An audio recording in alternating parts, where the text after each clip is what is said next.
Second Amendment. Let's go to Second Amendment. When our forefathers said, you know, we have the right to bear arms, they were talking about a musket, that you had to do this and not semi-automatic weapons. And listen, I'm a gun owner. I have AR-15s. I have a huge farm. I have 1,200 acres. You have AR-15s? Yeah, I have AR-15s. Why? Because for me, the reason I bought them is because the criminals have them. And I don't want to be out there in the farm and be outnumbered by what they have. That's why I bought it.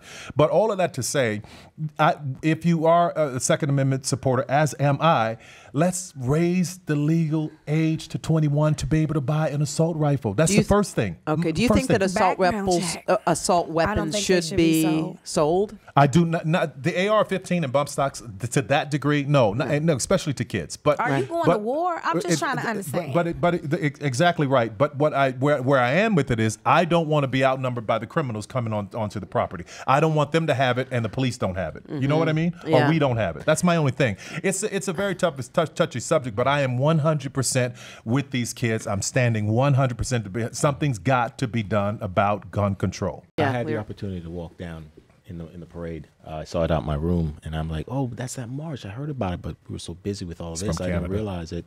So I went out, and I walked down with it was a lot of kids that were in all white, representing the little babies that were killed, and they were like ghosts holding pictures of everybody, and that was like, whoa, you know, that these young people were also being so creative in getting the point across and visual.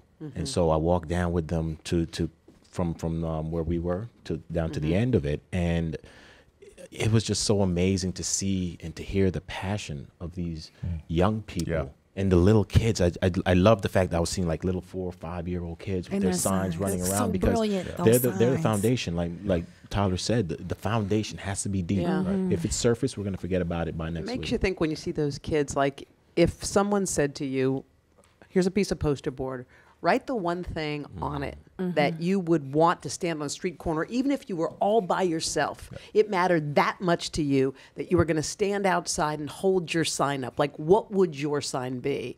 And I think these kids have found theirs. But I think if you're not standing for anything, it's like one of those things. We had a couple of the kids on the show, and they said a lot of people tried to.